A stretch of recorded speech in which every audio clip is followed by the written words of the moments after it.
kawan kami dari Aliansi Altar sepakat bersama kawan-kawan seluruh buruh Banten akan turun aksi menolak terhadap SK Gubernur yang sudah dikeluarkan tahun 2018 ini. Karena menurut kami bahwa penilaian UMK yang sudah ditetapkan Gubernur adalah tidak berpihak pada kaum buruh. Dan kami dari Aliansi Altar dan Kabut Bergerak akan tuntutan yang kami ajukan adalah 9% atau sekitar 3.900.000, karena kita melihat bahwa upah di Indonesia sementara ini masih di bawah upah-upah di setingkat Asia. Artinya bahwa keberpihakan pemerintah terhadap kaum buruh saat ini tidak ada. Hampir masalah-masalah perburuan sekarang dikesampingkan, padahal bahwa ekonomi di Indonesia adalah ditunjang oleh kekuatan kaum buruh. Tanpa buruh, saya yakin pembangunan juga tidak berjalan. Dan kami secara organisasi di Kasbi akan menurunkan masa aksi sekitar 5.000, mungkin sekitar beberapa wilayah yang ada di Banten, dan kawan-kawan dari Altar juga bersepakat untuk keseluruhan gabungan dari Altar dan Kabut Bergerak akan diperkirakan sekitar 20.000. Mungkin itu pandangan kami dari Aliansi Kabut Bergerak Tangerang. Untuk UMK-nya berapa sih, Pak? Tuntutan kami 3.900.000. Yang sudah rekomendasi dari Gubernur itu? 3.600.000. 3,6. Iya. Kami mewakili dari Aliansi Rakyat Tangerang Raya. Tentunya Altar sudah komitmen dari awal. Nah, besok itu adalah memang kekecewaan semua kaum buruh di Banten tentunya. Karena apa? Kami menilai jangankan memberikan nilai tuntutan buruh yang sebesar 19%. Dari titik awal kita sudah memberikan konsep karena diminta sama beliau. Tadi sudah dikatakan sama LKS Tripartit bahwa beliau minta konsep. Kita berikan konsep, lobby kita bangun. Terakhir, tapi pada titik akhir kami memikir bahwa gubernur ini amnesia. Dia lupa bahwa dia berkuasa di Banten ini atas dasar dorongan dari rakyatnya. Nah, begitu pada titik akhir, keputusan UMK ini adalah yang krusial untuk rakyatnya, khususnya kaum buruh di Banten ini. Tetapi amnesianya gubernur ini kami dibohongi secara nyata. Begitu pada hari itu kita diberikan harapan yang manis, ternyata hasil dari semua itu pemerintah arogannya sangat tinggi. Artinya arogannya pemerintah ini membuat rakyatnya ini, khususnya kaum buruh Banten ini sangat-sangat kecewa. Tadi sudah dikatakan bahwa Pak Gubernur ini sudah 2 periode pro sama rakyatnya di kota. Tetapi ketika dia duduk di pemerintahan di provinsi, tunduk dan patuh kepada pimpinan pusat. Ini arogansi banget. Kami menilai bahwa Banten ini harus dibenahi. Pemimpin yang bohong-bohong begitu harusnya sudah tidak jadi pemimpin. Kami menilai ini sangat mengecewakan kami. Omdo, ya.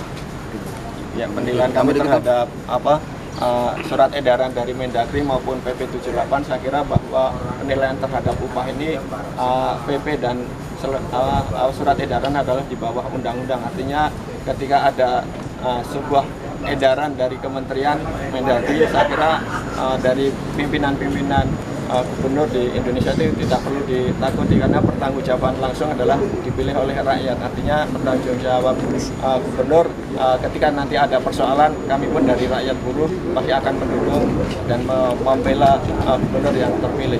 Mungkin itu. Ini nggak usah takut ya. Dewan Pengupahan Provinsi. Ya, terima kasih. Saya juga dari Dewan Pengupahan Provinsi. Cuman hanya satu kepada Bapak Gubernur. Yang jelas, saya sudah 2 kali subuh-subuh hadir di rumah dinas beliau. Beliau dengan sangat asik dan enaknya didengar oleh rakyatnya. Terakhir beliau, makanya tadi Bung Wawan bicara hanya omong doang. Nah, ini gubernur ini bicara terakhir bahwa dia siap menyamakan UMK Tangerang Raya 3.600.000 tahun 2018. Kita tanya pun juga, gimana dengan sanksi Pak Gubernur? Biarkan aja, siapa yang berani mecat? Toh kami dengan wali kota dan bupati. Dia bicara begitu. Nah, dia juga bicara, gimana dengan yang memakai PP 78? oh saya tidak ada masalah dari pihak buruh kami karena itu SK sudah dikeluarkan oleh pihak bupati dan wali kota. Dan ada satu yang disampaikan oleh Bung Sukani waktu itu, yaitu Kabupaten Serang, kalau nggak salah. Nah, beliau juga bertanya, nah kalau Kabupaten Serang maunya bagaimana? Ya di luar PP 78 sedikit. Waktu itu kita menyampaikan 3.550 ya, dari 3542. Beliau bicara, kalau nggak salah dengar kami semua, ya mana rekomendasi wali kota dan bupatinya. Akhirnya pihak kami dengan Kabupaten Serang, dengan Ibu Tatu, dirubahlah. Dengan cara melobi, dirubah itu SK Kabupaten Serang, dan keluarlah SK rekomendasi yang baru. Ternyata saya berbicara dengan Pak Kadis, Bapak Hamidi, saya telepon, Pak ini harus ada pleno. Dia bicara apa? Mohon maaf, ini saya belak-belakan aja bicara. Mohon maaf, mau 10 lembar, 20 lembar akan saya kembalikan kepada Ibu Tatu. Kata beliau, lah kita ini Dewan Pengupahan Provinsi Pak, kita hanya cuman ingin meneruskan aja, bukan menjadi pembuat rekomendasi. Kita hanya menyampaikan rekomendasi yang disampaikan oleh wali kota dan bupati. Itu tugas Dewan Pengupahan Provinsi. Selain dari memberikan pertimbangan, saran kepada gubernur dan wakilnya ataupun kepada yang lain yang terkait dengan hal ini. Nah, Pak Hamidi tetap bicara begitu. Nah, yang saya kecewa, jujur kecewa banget semua yang ada di sini, yaitu dengan janjinya Pak WH. Saya sampai berbicara bahwa kita ini berwahana bersama Wahidin Halim dan Andika. Kami Serikat Buruh, Serikat Pekerja menyatakan satu sikap, ingin memajukan Banten, makanya memilih mereka, beliau. Dan beliau menyatakan, oh iya, harus yang memilih yang bisa membangun, betul kan? Betul. Nah itulah, oh betul Pak Haji, saya bilang. Dan saya mendoakan beliau, karena Pak Haji sering ngituin masalah rakyat, mensejahterakan rakyat, makanya mohon maaf diberikan kesehatan yang terbaik. Saya bilang gitu kan, ternyata beliau jangan begitu. Lah kenapa? Saya bilang kan begitu. Kalau terlalu baik cepat dipanggil. Kalau terlalu baik katanya cepat mati, kata beliau kan begitu. Nah, itu kan candaan beliau. Betul. Ya kan mungkin ya kan, ya kita kepada ketawa aja karena itu sebagai orang tua dengan anaknya. Nah, ini kita meminta kepada gubernur yang jelas, cobalah bicara itu. Kalau memang tidak bisa bicara yang baik. Kepada kita jangan ngebohongin begini. Tegas lah ya. Tegas. Sorry, saya tidak bisa. Dengan di luar PP 78 karena ada sanksi 3 bulan diberhentikan. Misalkan kan, kita kan udah tanya, beliau siapa yang berani mecat saya? Toh ada wali kota bupati juga sama-sama, betul Bung Joni ya?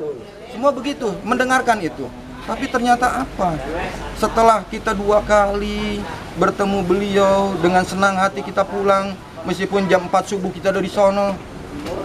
Pas hari Senin di rekomendasi ditetapkan PP 78. Kecewa kita. Nah ini sangat-sangat kecewa. Padahal kalau beliau bicara menyatakan tegas sikapnya PP 78, saya tidak bisa karena ada sanksi ini nih.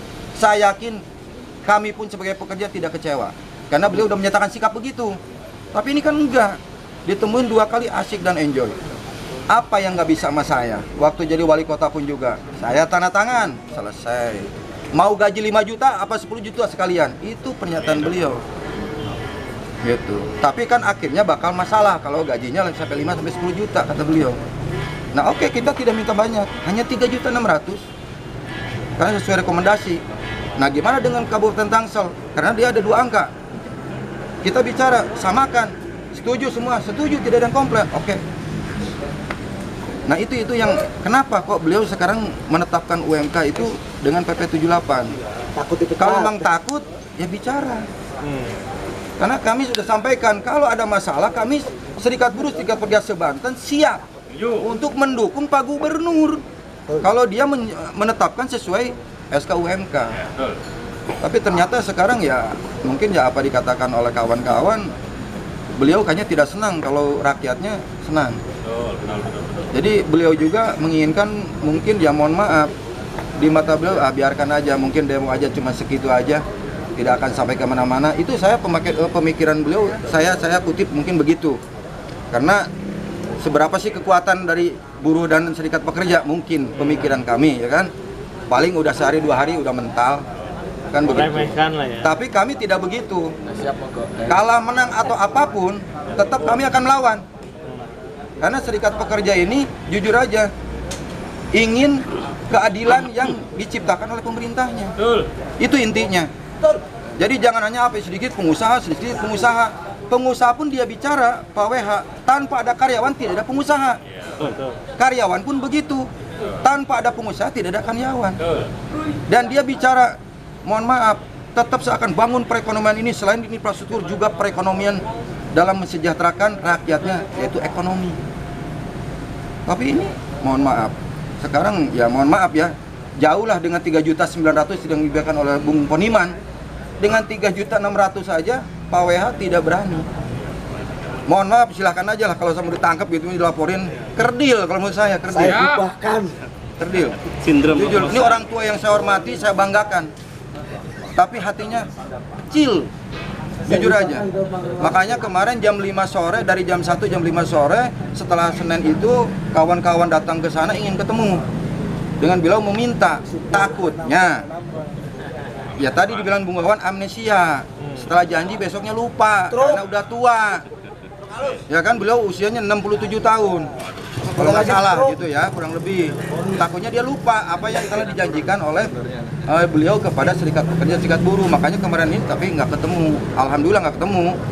Nggak tahu dia nggak mau nemuin, ngumpet atau bagaimana saya kurang ngerti. Cari.